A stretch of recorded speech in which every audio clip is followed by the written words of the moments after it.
ikaze mu kiganiro The Barbara Show. Tukomeje kubifuriza umugoroba mwiza abadukurikira kuri Isibo TV, kuri Star Times, cyangwa se mukaba mudukurikira kuri YouTube channel The Barbara Show. Turabashimiye feedback yanyu buri gihe muranyishima, ibitekerezo mutugezaho, likes, views, ibyo byose ndabibashimira cyane kandi mukomeje kudufasha gukomeza gutera imbere. So thank you, murakoze cyane. Nkuko mubizi rero, ikiganiro The Barbara Show ni ikiganiro gihuza urubyiruko n'abakuze, cyifashishije ingero zifatika zo mu buzima bwabo zitandukanye kugira ngo zihindure ubuzima bwa benshi. Inararibonye cyangwa se ibyo abantu baba baranyuzemo, cyangwa se ibintu bakora, cyangwa se ibintu bitandukanye abantu bakoresha, tukabiganira hano ku kiganiro The Barbara Show. Wowe udukurikiye ukaba wabasha kugira ikintu wunguka cyangwa umenya kurushaho. Rero ni muri urwo rwego buri munsi ku cyumweru nimugoroba tuba turi kuri televiziyo zanyu, turi kuri smartphone zanyu, kuri computer zanyu, aho mudukurikira hose tukabagezaho ibitekerezo bitandukanye. Uyu munsi by'umwihariko ndagira ngo tuganire ku mazi, isuku n'isukura by'amazi. Iki kiganiro cy'uyu munsi turaganira ku isuku n'isukura ry'amazi, ariko tubifashishijwemo n'ubuyobozi bwa Jibu Rwanda. Jibu Rwanda ni imwe muri kompanyi zitandukanye mu Rwanda zigurisha amazi, ariko by'umwihariko Jibu izwiho gukora isuku n'isukura y'amazi.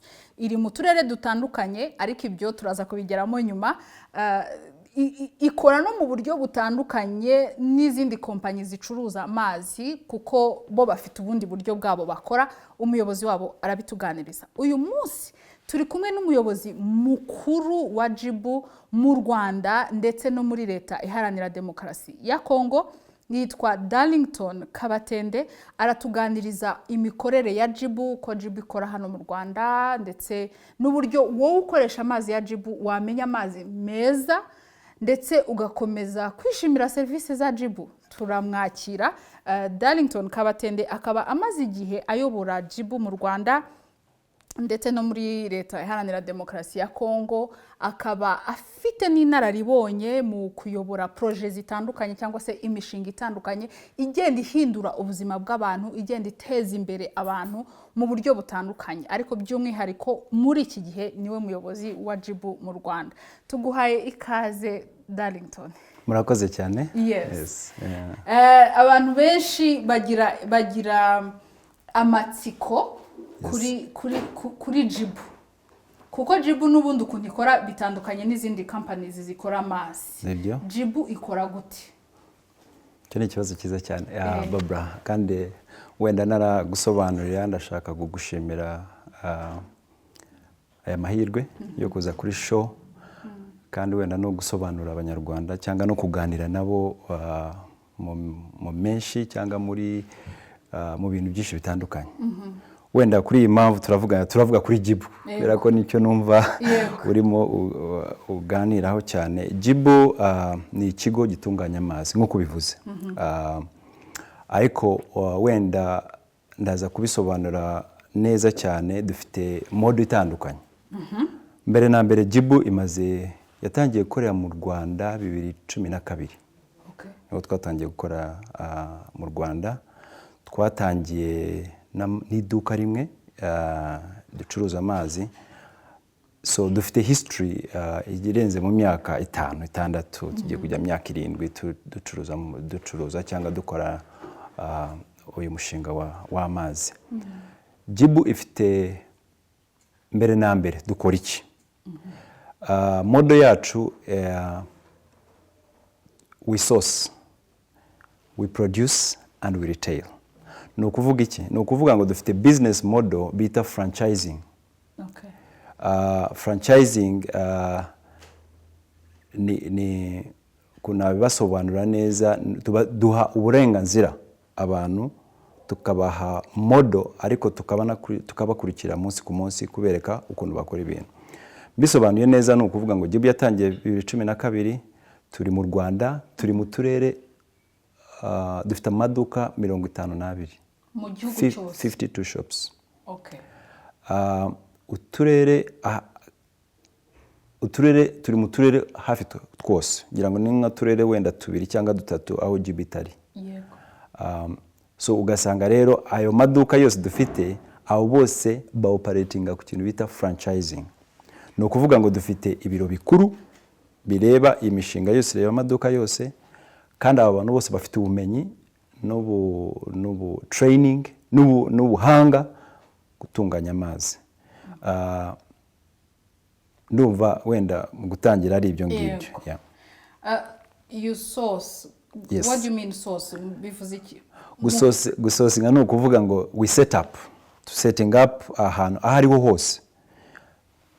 Twarangiza iyo dusourcinga tuvuge wenda tuvuza amazi ariko hari n'ibindi biri essential. Kandi biteza nutrition essential goods no kuvuga essential ibintu bikenewe munsi ku munsi ni nyirakamaro yakoreshwa mu buzima bwa buri munsi. Exactly. So iyo niyo source. Iyo source twayibonye rero du setting up infrastructure. Iyo infrastructure no kumaking sure ngo cya kintu dusourcinze gifite ubu ibikenewe to be able to go to the market. No kuvuga ngo niba ugiye ukavoma amazi ayo mazi uyavomye wenda mu kiyaga runaka ayo mazi yuje ubuziranenge kunywa wayanywa ntabwo wayanywa. So we produce now, we process, we purify, we clean. Urumva tukayatunganya neza kugeza ku rwego dushobora kuyashira kuri retail no kuva ku isoko. Okay. Yeah. Reka mbishyira mu Kinyarwanda wenda abantu bashaka kumva. Jibu ukuntu ikora no kuvuga ngo mufata amazi yibanze ashobora kuba ari amazi yo mu kiyaga, ashobora kuba ari amazi yo muri robine ariko n'amazi udashobora kunywa. Noneho franchise cyangwa se iduka rya Jibu rigurisha amazi rikaba rifite uburyo riyakorera isuku rikayatunganya akamera neza noneho akabasha kugurishwa. Yes. Kandi wenda kanongereho hari umuntu umwe barambwiye ariko amazi yanyu ntago ari amazi y'isoko. You know, amazi y'isoko. N'amazi y'isoko ntago wayafata ukayituyanywa. Kubera ko abafite minerals zitandukanye umubiri wawe udakeneye. So n'amazi y'isoko yo wayabonye yego n'amazi meza ava mu misozi ava mu ayo mazi rero naye ajya muri ya process navuga ngo production cyangwa you produce agasukurwa. None akaba ari amazi yujuje ubuziranenge kunywa. So amazi ari yose tuvuge wasaka tuvuge wenda amazi avuye mu misozi cyangwa amazi y'ikiyaga yose abakwiye kugenda muri ya process yo purifying. Iyo muvuze gusukura amazi, yes. Musukura amazi gute? Ayo maduka yose asukura amazi? Okay, reka mbibasobanure neza. Iryo duka nk'uko rireba rifite it's a small production. Nzukuna bikubwiye. It's a small production house. Ni uruganda. Urari amaduka yose tubona mu makarite ni inganda nto. Oya si mu makarite. Ari very particular. Hari amaduka ari mu karite acuruza amazi ya Jibu. Ariko hari iduka rifite brand ikomeye. Ureba rwose ari iduka rinini. Yo ku maso rireba hariya kuri front ni iduka. Ariko burya yo winjiyemo wenda ukavugana n'abo bantu ugashaka kumenya ngo ndashaka kureba ukuntu musukura amazi. Baguhurusha ukagenda ukarebamo. Ariko ifite production buriya nyuma yayo hariyo production room, hariyo packaging room, hariyo laboratory, hariyo za stage zose dukwiye gucamo. Iryo duka rero inyuma yaho ngaho riba rifite imashini. Hari imashini, a very comprehensive machine. Ifite technology sinzi uko nayi gusobanura but ifite technology y'ubuhanga. Sourced is machine zose zisosinga muri in the US. Iyo machine iri compressive. Iba ifite 4 to 5 stages. Purification stages. Aho amazi atangirira izo stages zose zifite ibisabwa ngo aho amazi ajya kujya mu rya cupa yujuje ubuziranenge bwose. No kuvuga isukura bacteria zose cyangwa wenda umwanda udukoko to 99.9999%. No kuvuga ngo isigamo only 0.000. So kandi iyo 0.00 ni ya yindi ukeneye mu mubiri wawe. because our bodies, umubiri wacu nawe ukeneye some bacteria, urumva. So isukura amazi, aya mazi turayatunganya to an extent ngo umuntu ashobora kuyanywa nta n'ikibazo afite. Akenshi hari abantu banywa amazi, ujya kuri robini ya wasaka ugashyiraho igikombe ukanywa amazi, ariko iyo sukuye amazi nayo mazi yes umuntu yayakoresha nk'uko bisabwa, ariko ikintu kuvuga kunywa amazi asukuye, Jibu ifite that process. Wenda mu cyongereza navuga it's a 4-stage filtration system. Ducisha mariya amazi akaba ageze ku rwego yo kuyanywa kandi yujuje ubuziranenge. Kandi ibyo ngibyo byose ntabwo tubikora jyenyine. Of course turi mu Rwanda, hari authorities zibishinzwe, hari RSB, hari FIDA. Ntabwo dukora twenyine, ntabwo dushobora no gukora ibintu tuvuge ngo tugiye gufata amazi muri leta y'abaturage, ntabwo bishoboka. Ntabwo bishoboka rwose. We work with authorities, dufite certificates, dufite SMARC, dufite ibintu byose bidusaba kumeka sure ngo turi ku isoko kandi tugezaho abaturage bacu amazi meza yo kunywa ku giciro cyiza. No igiciro cyacu rwose ni cyiza, wenda turazana kubivugana, ariko igiciro cyacu no kumeka sure ngo turi ahantu hose ngo abantu bave ibintu byo guteka amazi. Wenda nabyo turabivuga, guteka amazi, ugateka amazi aratokorwa ukashaka uyashyira ngo natokorwe ngo ahore, aho ntabwo ndumva twarahavuye aho ngaho, kandi ndumva ari iryo terambere Jibu yazanye ku make sure ngo turebe ko turi ahantu hose ufite amazi asukuye kandi ku giciro cyiza kandi ari amazi meza. Yes, so wenda nibyo nagusobanura ngo iryo duka ureba rifite front, rifite hari imbere aho ushobora kujya ukanywa amazi, ukagura amazi, ariko more importantly ayo mazi afite system yose, amacupa yose ukona hajya kozwa, agatunganywa neza, akajya muri production, akava muri production akajya muri labeling, akava muri labeling agapfundikirwa neza na seal, agasohoka akajya mu isoko. Yego. Yes. Mugera ku baturage bangahe mu gihugu binyuze muri ayo maduka 52? We have a clientele base of over 1 million people. Abaturage barenze miliyoni. Barenze miliyoni imwe banywa amazi yacu munsi ku munsi. Muha amazi abaturage bageze kuri miliyoni? Yes. Mu Rwanda? Yes. Bararenga. Ariko wenda kuri abo ngabo. Tuvuge kuri abo ngabo. Hanyuma hari ikintu wavuze kuri franchise, nizo 52 mu Rwanda. Yes. Ariko nabo bafite amaduka itandukaniro ni irihe?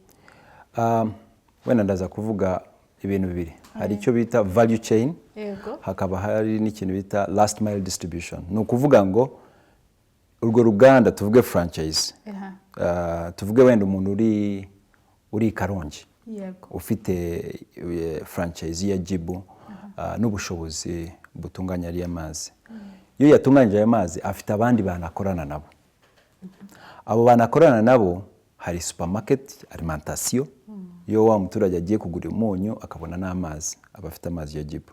Hakaba hari za boutique, umuntu ufite ubushobozi agasinya contrat na Jibu, akavuga ufite uburenganzira gucuruza amazi ya Jibu, izo boutique. Amaduka asanzwe, cyangwa wenda n'undi muntu ufite umushinga akavuga ngiye wenda shaka kuzajya ngurisha amazi ya Jibu muri quartier yanjye cyangwa mu mudugudu wanjye, cyangwa kubera ko ikintu tuba tugamije cyane no kuvuga ngo iki ngo niyo sohotse hanze y'urugo rwawe muri less than a kilometer kuyo kuba ufite iyo accessibility yayo mazi, kugera ku mazi. Nago dushaka ko mbese niyo umuntu agenda urugendo rurerure ajya gushaka amazi. So abo bantu rero bafite abandi bantu bakora nkuko dukora no mu franchise, nabo baba bafite abantu bakorana nabo.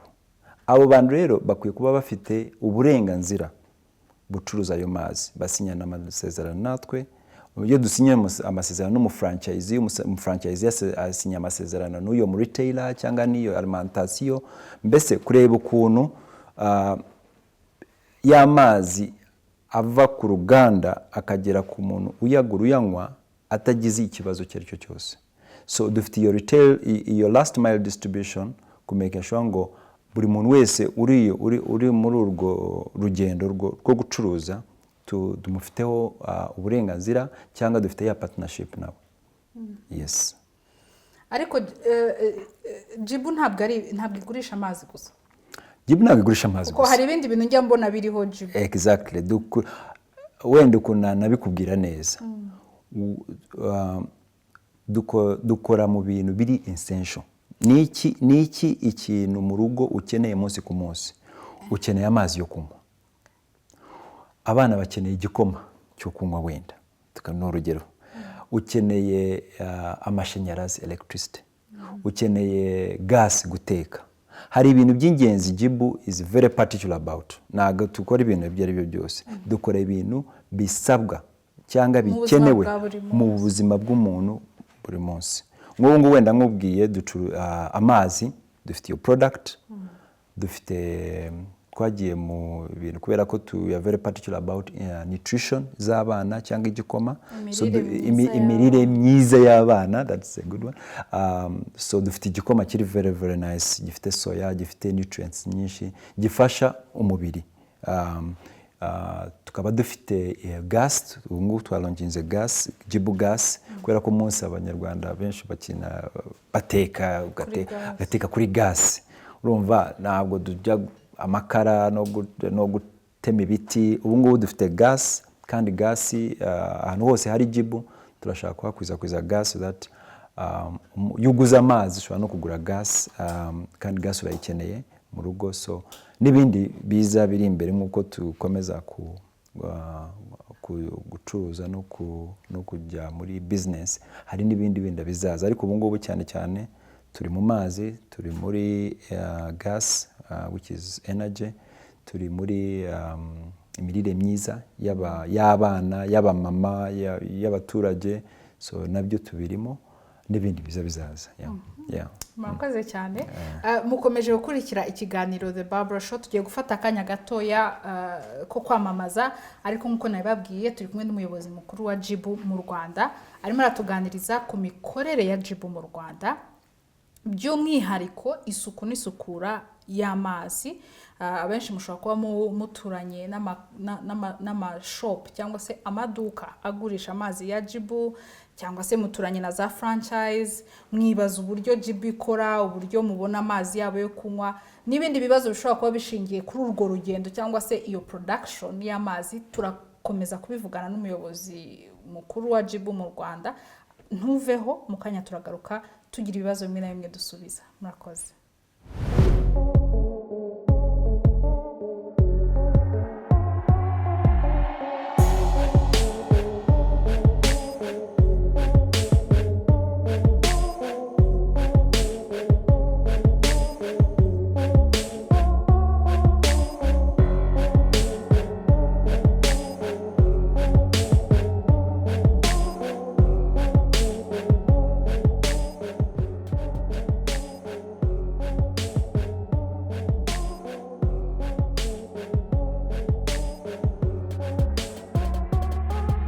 Tuguhaye ikaze nanone ku kiganiro The Barbara Show. Ushobora kuba urimo udukurikira mbere ko tujya mu kwamamaza, cyangwa nibwo ukikibona kuri Isibo TV cyangwa se kuri YouTube channel ya The Barbara Show.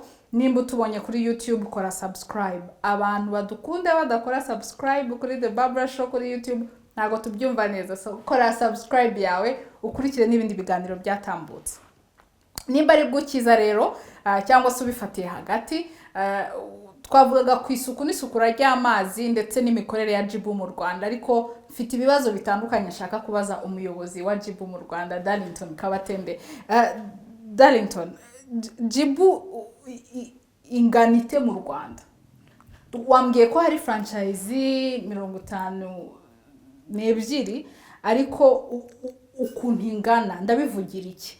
Nasomye yuko Jibu niyo startup ya mbere mu Rwanda iterwa inkunga y'amafaranga menshi, miliyoni 8 z'amadolari zijya muri Jibu. Ndashaka kumenya ukuntu mukora, ese Jibu imariye iki abanyarwanda? Kuko wanatubwiye ko equipment zanyu ziva muri Amerika. Ese ni company y'abanyamerika, inyungu murayaterura mukayasubiza muri Amerika? Ndashaka kumenya umunyarwanda ugurisha Jibu, ufite franchise cyangwa reselling ugurisha ku baturage hasi, inyungu ziri hehe? Jibu itumariye iki usibye kutugurisha amazi asukuye? Thank you very much. Murakoze Barbara. Mbaje ikintu ikibazo cyawe Kigali ni kinini cyane ariko ndagerageza kugishyira mu steps. Jibu ni company cyangwa ni company nini cyane. Reka nangire dufite headquarters muri US. Ariko Jibu yatangiye muri US. Ariko ikintu gitandukanye na Jibu is that it's a franchise, it's a social enterprise that drives business and impact. Two things. Ubucuruzi bufasha ubuzima bw'abantu bukazana n'impinduka. Very good. Bukazana n'impinduka mu baturage cyangwa in those countries that we operate. So, Jibu iri mu Rwanda. Dufite franchisee partnership cyangwa franchisee shops 52. Jibu iri muri Congo. Jibu iri muri Uganda. Jibu iri Kenya. Jibu iri Tanzania. Jibu iri Zambia. Jibu iri Burundi. Jibu iri Zimbabwe. Urumva ni ibihugu 8. Jibu ntabwo iri muri Amerika. Jibu was founded in America. Abantu batangiye igitekerezo cya Jibu, the CEO and the president. Ariko operation za Jibu ntago ziri muri Amerika, ziri muri Africa. Kandi dufite a big vision kuba Latin America, Asia, Eastern Central, West Africa host. Ariko wenda tuvuge kuri aho iri. Model yacu iratandukanye. We transform opportunities to thrive. No kuvuga iki bivuze mu cyongereza kubera ko niwe nabivuga neza. Aya maduka dufite ni partnership, ni franchising. Tugira abantu dukorana nabo.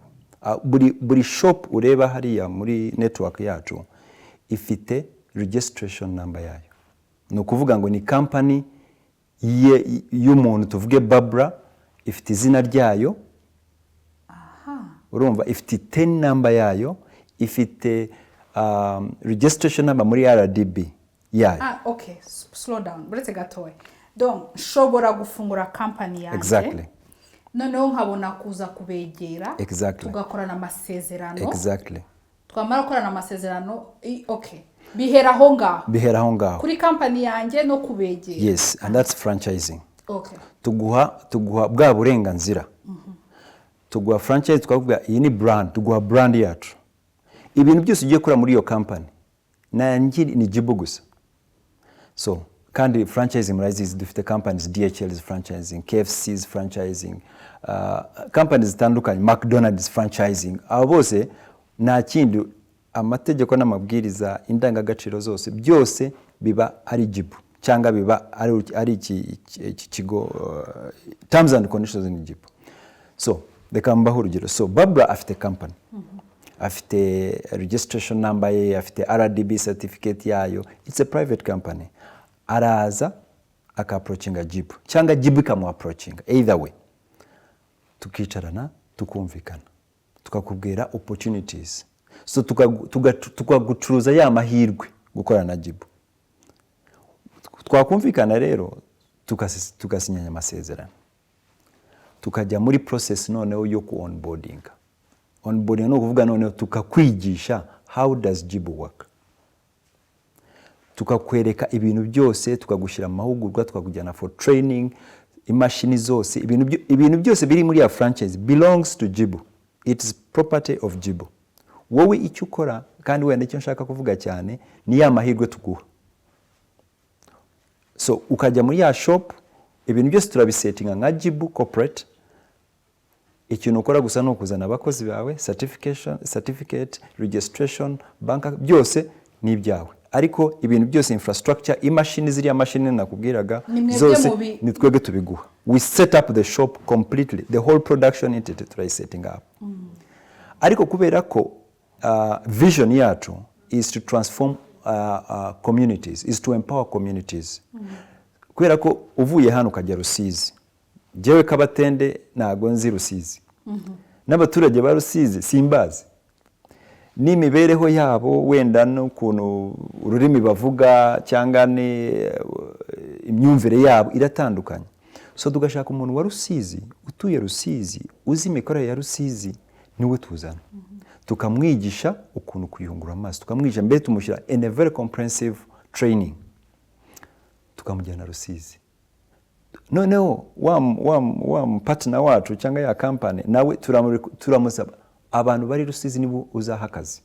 You require people from Rusizi, nibo utanga akazi, nibo traininga, registration, ibintu byose bikaba biri Rusizi. No kuvuga ngo rero opportunity yindi duha abaturage batandukanye kandi si mu Rwanda wonye, ahantu hose turi. No kuvuga ko nshobora kuba ndi mu Rwanda nshaka franchise muri Congo. Exactly. Nabwo twakorana. Si cyane. Okay. Because we empower communities born and raised there. Okay, muhakorana n'umunyekongo gufungura franchise ari. Because we are transforming these opportunities. Turimo gufasha abaturage bari muri zo communities gutera imbere. So niba uvuye mu Rwanda ukajya Congo cyangwa ukajya i Burundi, you can work there. It's okay. Depending on how do you uhazute, how do you know the place?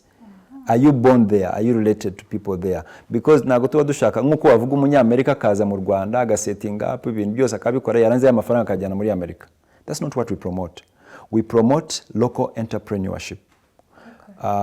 Kwihangira imirimo mu gihugu n'abanyagihugu. Noneho twebwe mu kwa gukorana rero we empower you. Igituma tubikora dutyo tuba dushaka ngo nago duteza hari ibihugu byinshi bikize cyane. Twege wenda nago turagira ku rwa rugero. What should we do to make sure that ngo natwe tugeze ku rwa rugero? It's to empower the community. It's to give them these opportunities. Nukubereka nukubashira amahugurwa and they learn. And that way that's what Jibu is. Kandi urebye wenda niba dufite mu Rwanda wenda ndaza kuvuga mu Rwanda niba dufite amaduka 52 wenda uyu mwaka uzasoza dufite amaduka 60, buri duka rifite abakozi batarenga 8. No 8 hagati no 8 ni 10 tuvuge. Each shop, each business. Mutanga kazi kayaka. Donc abakozi bakorana na brand ya Jibu bageze muri 500 na bararenga 500. So you can imagine impact Jibu driving. Cya kina kubwiraga, yes we are doing business but our foundation is impact. You fit the impact uzana impinduka mu baturage, then they are with you. They understand your purpose. They understand why is Jibu here? What exactly are we here for? Are we here to promote communities or are we here to make business? Turi hano just to drive that impact, and through that impact we are able to make business, and not business only for us, ariko business yaba abaturage. So ayo maduka yishyura umusoro, ayo maduka yishyura amafaranga y'umutekano, ayo maduka yishyura amafaranga y'isuku, and they are independent. So 90% amafaranga mu baturage yose asigara mu ya community. Wenda ya mikoranire tukabaha we have a small margin that we go into just to keep the business running. Okay, mugabana inyungu kuri percentage. Yes, kuri percentage. 80% 80% isigarana niyo company. Okay. Then Jibu takes 20%. Kandi ya 20% nayo nagijyana ngwijyanye muri Amerika. Ni ya 20% ibafasha kubaha bwa bumenyi. The support. Yes, through support, through training, through marketing, through production. Ziriya machine kuzimaintaininga ngo zisigare zimeze neza kuyungura y'amazi, and that's how Jibu works. Ariko wenda muri rusange we are that big. We are in 8 countries across Africa. We have 52 franchises. Alone in Rwanda, we have only in Goma we have about 10 franchises, 10 shops employing 10 people. And all those are machines, all that's capital. So we equip, we train, we support, and all the things we do through that network. Yes. Mu Kinyarwanda Jibu iha amahirwe abacuruzi batandukanye bafite companies zabo zihariye bagakorana amasezerano na Jibu ikabaha amahugurwa, Jibu ikabafasha gufungura franchise zabo, no kuvuga ngo ibaha ibikoresho bikora isuku n'isukura by'amazi, yarangiza ikanabakorera ubuvugizi, marketing, kwamamaza n'ibikorwa bitandukanye, bakanabafasha kugurisha. Support, babaha support. Ikanabakurikirana ku making sure ngo amabwiriza arakurikizwa. shortfall of that Jibu ifite uburenganzira gutaminatinga cyangwa gukura mu ya network. No kuvuga iki Barbara? No kuvuga ngo niba tuguhaye Uganda tukaguha support kubera ko ikintu bita quality ikintu wenda urana kibasobanura neza ikintu bita quality niyo nyingi dufite amazi yacu inyingi no kuvuga ngo rero ngo na kuntu wagerageza ngo wenda amazi ngo processing ngo cyangwa urebe ukuntu yateka ngo nago bishoboka. Turaza tuba dufite team iri muri field 24 hours ibakurikirana ziriya mashini zifite koranabuhanga iduha information kwereka ngo process nago bayikoze neza cyangwa ya mazi yageze hano agahita tumenya ngo hari ikibazo. Mbese hari ibintu byinshi biba inyuma ya Jibu ririya zino amureba wenda abantu batureba cyangwa tuvugana nabo batazi, ariko there's a lot, hari ibintu byinshi biba bikorwa inyuma ku making sure ngo amazi agere ku muturage kandi ameze neza. Kandi n'aba bantu dukorana nabo they are very trained, umunsi ku munsi turabahugura tukagira inama tukabakurikirana tukameka sure RSB is with us. Mbese hari ibintu byinshi bikorwa ngo ari amazi agere kandi business in totality ibe ifite very good foundation for sustainability. Yes. Nkuko umuyobozi wa Jibu yabivuze, turimo turagenda tuva mu gushyushya amazi kwa kundi utogosa amazi ku mbabura cyangwa se kuri gaze, turimo turagenda tubivaho. Bamwe bakoresha amazi ya Jibu, abandi bashobora kuba bafite andi mazi bakoresha, ariko turagenda tuva ku gikorwa cyo kunywa amazi atogotesheje. Amazi atogotesheje ntabwo avamo imyanda yose nkuko bigomba. Niyo mpamvu hari kompanyi nka Jibu ndetse n'izindi ziduha amazi. Tugana ku musozo w'ikiganiro The Barber Show cy'uyu munsi hamwe n'umuyobozi mukuru wa Jibu Rwanda Darlington Kabatende, ndashaka kubaza ikibazo abantu benshi mu mazi iminsi mwibaza cyane cyane ku mbuga nkoranyambaga, by'umwihariko urubuga rwa Twitter. Hagaragaye ko hari abantu bagurisha amazi ya Jibu asa nabi, ndetse benshi bibaviramo no kugaragaza uburyo batishimiye amazi. Ndagira ngo umuyobozi wa Jibu mu Rwanda adusobanurire biba byagenze gute kugira ngo amazi ya Jibu watubwiye ko anyura muri izo stages zose zisukura birangira ageze ku muturage adasa neza. Okay, murakoze Barbara. Icyo kibazo cyarabaye kuri Twitter, nanjye naragikurikiranye n'aba staff, ariko reka nyisobanurire. Dufite abantu benshi dukorana nabo. Nkuko nagusobanuriye, Jibu wenda uje kuri headquarter nago dutunganya amazi. Na mashini dufite hariya. Ariko dufite abantu dukorana nabo, which are the franchisees. Abo franchisees nabo bafite abandi bantu bakorana nabo. Ni ya maduka, ni baba resellers, ni baba retailers, ni za boutique, bakaba ni za alimentation. Abo bantu bose baratandukanye. Kandi mu isoko turimo nago turimo twenyine. Hari n'abandi bantu dukorana nabo wenda izindi nganda zikora amazi. Ariko wenda ku kibazo cyabaye, icyo nabwira abanyarwanda n'abanyarwandakazi bose, nababwira ko ikintu emphasis yacu ni quality. No making sure ngo quality yacu ni nziza. Ariko burya umukiriya ni umwana. Urumva? So iyo umukiriya yagize ikibazo nako tugisuzugura. Na ziriya Twitter bajyaho wenda nago dushobora kuzimire tukandika cyangwa ariko turagikurikirana kubera ko tuzi ko iyo impact y'umukiriya yagize ikibazo gifata brand yose kikayangiza. Ariko kansobanure wenda abanyarwanda ukuntu ibintu biba bimeze. Iyo ufite product mu isoko, haba n'abandi bashaka gukopa ya product bitandukanye. No kuvuga ngo ya cupa y'urifite urarifite ni iryawe, urumva ryanditseho Jibu. Ushobora kujya kuri robine ugashyiraho amazi ugapfundikira ukagurisha. Bibaho. Izo cases mwarazigize. Zibaho. Ariko ikintu tubwira abakiriya bacu, umuntu wese ni nkuko wajya ahantu kugura ikintu, cya kintu uguze, ya product uguze, ukwiye kuyigenzura first, ukayireba expire date ni iyihe, itariki izatakariza agaciro ni iyihe, icupa rimeze rite. siri yayo kameze gate. Iyo waguze icupa urapfundura wenda ukareba ngo rya cupa ryujuje ubuziranenge nk'uko bisabwa. Iyo utabikoze rero haba hari n'akandi kabazo, kubera ko urigura aya mazi uyagura wizeye ko bimeze neza. Ariko mu by'ukuri wenda kubera ko turi mu isoko dufite abantu benshi bakora aya mazi wenda n'izindi, nihabura ibintu nk'ibyo ngibyo.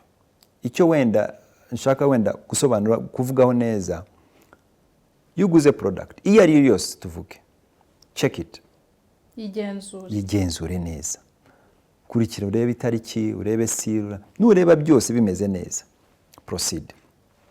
Ariko wenda kansubire ku kibazo cyawe cya Twitter, kubera ko dufite abantu franchise cyangwa abafatanyabikorwa dukorana nabo, bafite network zabo, bafite retailers, bafite noneho iyo umuntu agiye akagura amazi akajya mu rugo akayanywa akagira ikibazo, akenshi tuba dushaka kurikirana cya kibazo aho waguze amazi na ya mazi aho wayaguze, cyangwa utwegere, kubera ko ni icupa rya Jibu ryanditseho labels Jibu ni Jibu. Kurikirana urebe aho amazi, cyangwa utuvugishe nagize ikibazo amazi yanyu nayaguze ahangaha. Akenshi tuba dufite ukuntu twabikurikirana. Ariko kwa shuwari wenda guha abakiriya bacu ya trust, dufite abakozi bahora muri tele bafite ubumenyi n'ubugenzuzi bareba ko ibi bintu bisabwa birakorwa.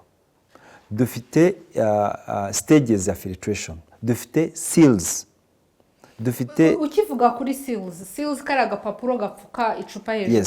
Hariho kamwe kanditseho ijambo rinini rya Jibu, hari n'akandi katanditseho. Byose ni bimwe? Bwose bwanditseho. Okay. Urumva hari akanditseho perfect water pure price. Hari n'akandi kanditseho Jibu, all through Jibu. Of course Jibu itangira yari ifite ibirango bigenda bitandukanye, aho tugeze ubu ngubu kubera n'ibyo bibazo bibaye turagenda dutransforminga, turimo murahindura seal. Twaranayihinduye seal kubera ko abantu bajyaga bagafata seal wenda bakagenda bakayipiratinga cyangwa bakayikora, umuntu akagenda agashaka seal agapfa gushyiraho. Ariko ubu seal zose zacu zanditseho Jibu. Jibu duto. Jibu duto, seal hariho seal Jibu duto. Utwo twasire icupa y'uripfunduye, iyo seal ibifasheho neza cyane. So nugura icupa rya Jibu isiri kavaho, cyo ni ikibazo. Igicupa wirijyana mu rugo shaka mubwira guhirindi rifite seal ifunze neza, kandi iyo seal ifiteho ikirango cyacu cya Jibu. Yes. So nuko rero nabisanzwe ibi bibazo byabaye muri Twitter, uje ku iduka rya franchise ukagura amazi ya Jibu turagukurikirana. Ariko iyo ugiye no muri quartier ugasanga hari retailer cyangwa hari umuntu, nta kibazo, abo bantu bose bafite uburenganzira bucuruza amazi ya Jibu. Ariko check amazi yarebe, urebe itariki, urebe seal, urebe icupa ukuntu rimeze, nubona unyuzwe abari gurigura. Icyo ni kimwe. Ariko ikindi n'ubu turimo gukora kubera ibyo bibazo biri ku Twitter cyangwa customer complaints n'iki, ubu ahubwo process yacu ubu twagiye turimo kwikurikirana, turimo gutayiteninga ahantu hose haba hari akabazo. No kuvuga iki, kuva kuri Jibu headquarters kujya ku mu franchisee, ukava ku mu franchisee ukajya ku mu retailer, ukava ku mu retailer ukajya kuri ka boutique ucuruza. Aba bantu bose tugiye kubashira muri system yacu, ngo umukiriya nagura amazi ahantu runaka, niyo yaba yaguze muri quartier ahantu runaka akagira ikibazo wenda akakitumenyesha, tuhita tumenya ngo aya mazi bayaguze ahantu hanaha, ikibazo cyatwirutse hanaha, cyangwa aya mazi ntago ari amazi ya Jibu kubera ko ntago yujuje ubuziranenge Jibu isaba, form seal zose byose ibintu bisaba ntago bifite. Ubwo no kuvuga ngo wa mukiriya yafashe amazi ashyira mu icupa arayagurisha, kandi uyo mukiriya iyo ari muri network yacu kaba yabikoze. Umucuruzi yafashe amazi yashyira mu icupa atayakoreye isuku arayagurisha, byitirirwa no atayakuye no kuri franchise, ntago yemerewe no kuyakora isuku, we nta burenganzira afite no kuyakora isuku.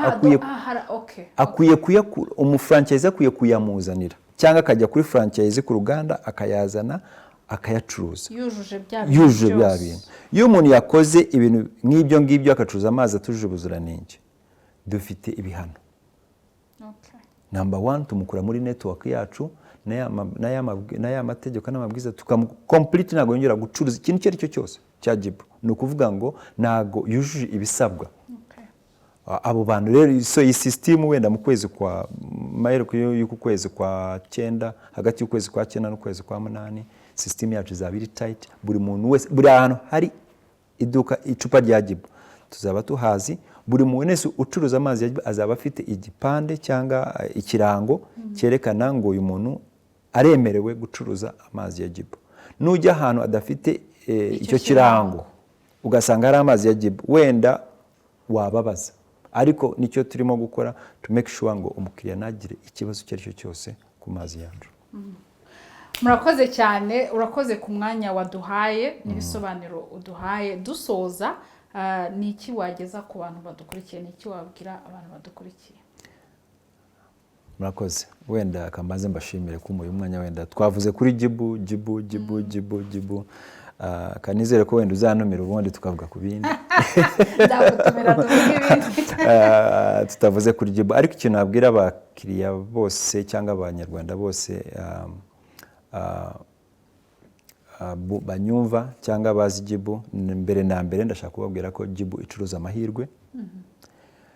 Ndashaka kubabwira ko Jibu ari ikigo cy'Abanyamerika ariko giteza abanyarwanda imbere muri iyo modo tuvuze ya franchise. Koranabuhanga na system zose dufite ziri tested, zifite nukubaha assurance ngo ibintu dukora ntago dukora ibintu just biraho ngaho. Hari umwe yavuze ngo turiya twa boutique niki, ni ikigo rwose kigamije kureba ko umuntu wese anywa amazi kandi amazi asukuwe. Tuzi twese ko guteka amazi ari ikibazo, cyangwa ugashaka inkwi nayo mazi uyu wayatetse ntago wateka litiro 20. Ubu turi no mu gihe cy'izuba, litiro 20 zitumwa amazi agashira. Ariko ibintu byo guteka amazi, Jibu yazanye amahirwe ngo ibintu byo guteka amazi wenda biranahenze, amashanyarazi ukoresha, amakara n'iki, kana ya mazi ntago ari amazi meza. So icyo nabasaba, begere Jibu, banywa amazi ya Jibu, ubuziranenge afite, asukuwe neza. Kandi ugira n'ikibazo turabasaba rwose mutwegere turebe ukuntu ibyo bibazo twabikura mu isoko cyangwa muri market turimo. Abashaka gucuruza amazi ya Jibu nabo batwegere, aya mahirwe turayafite. Ushobora kubura hano ushaka gucuruza amazi muri Kenya, twagukugeza ku buyobozi bwa Jibu muri Kenya ukacuruza amazi. Ariko icyo wenda nasoza mvuga ngo Jibu is a Rwandan company, run by Rwandans, born by Rwandans, and kandi ifite opportunities nyinshi dushobora gukorana kureba ukuntu twa driving ya impact. Sinzi ukuntu bavuze impact mu Kinyarwanda, impinduka. Ngo n'aba bantu dukorana nabo tuvuga za boutique niki, hari amafaranga aza indirectly. Ucuruza amazi ukabona amafaranga, ayo mafaranga yego harakuna tugera, ariko nawe akuzanira ya opportunity. Hari abantu bonyine gusa mu biturage bitandukanye mu turere babeshejweho no gucuruza gusa amazi ya Jibu. Nta n'ikindi kintu acuruza gusa amazi, acuruza igikoma, ariko ukabona ngo wa musaruro abona mu gucuruza cyangwa gukora na Jibu bimubeshejeho. And that's what we are for. We are not here just to pull out all the resources. We are here to build the economy, build the country, build abaturage bacu, and make a difference in people's lives. Ahandi nabasaba rwose mwakoze kutwumva kandi n'amahirwe yo kuba hano. Nababwira rwose mwinywera amazi ku giciro cyiza kandi abari hafi. Ufite ikibazo cyose ku mazi, hari nomero tuba dufite, batwegere, cyangwa ahari ikibazo begere franchise yacu batubwire ikibazo. Ariko nababwira rwose amazi nta kibazo afite. Habamo utungutu naturiye ntago tubura mu isoko cyangwa muri marketplace, ariko let's just be careful. To be careful. Kandi nizi Twitter cyangwa platforms, umuntu ashaka kuvuga icyo ashaka. Je kabatene najya kuri Twitter ngavuga icyo nshaka, urumva. ariko iyo twegeye turanagusobanurira, and we are here to build our people and also give them more opportunities. But otherwise, murakoze cyane. Thank you so much. Urakoze cyane kubw'umwanya wawe no kudusobanurira byimbitse ku buryo Jibu ikora mu Rwanda na hanze y'u Rwanda. Nawe wadukurikiye turagushimiye ku mwanya waduhaye. Nkuko yabivuze, Jibu irimo irakurikirana, isanzwe ikurikirana, ariko noneho by'umwihariko bashyize imbaraga kugira ngo iki kibazo cy'amazi adasukuye neza yitirirwa Jibu gikemuke, kugira ngo ubashe kumenya uburyo Jibu yagufasha uramutse uhuye n'ikibazo icyo ari cyo cyose kijyanye n'amazi cyangwa n'izindi products ibindi bavuze. Wahamagara kuri 07812101 cyangwa se nimero ngufi 6040. Ushobora no kuba witambukira ukabona barimo baragurisha amazi ya Jibu kandi bayavomye kuri robine, bitemewe, bitujuje ubuziranenge, bikaba byateza abaturage indwara cyangwa se byagira n'ikindi kintu byangiza. Nabwo wahamagara iyi nimero 6040 cyangwa se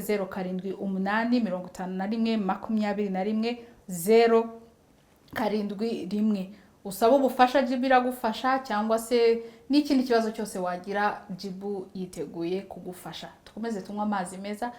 Ijambo Jibu rivuga impano ya Jibu rero ikomeze ibagwe neza. Murakoze, mugire umugoroba mwiza. Nkuko nsanzwe mbivuga kandi, Imana ibahe umugisha. Urakoze gukurikira ikiganiro The Barbara Show.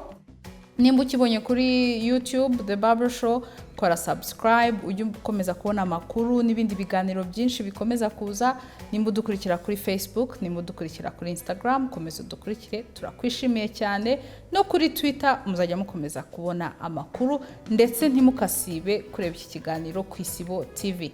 Turabashimiye rero ku mwanya wanyu mwaduhaye. Imana ibaho umugisha.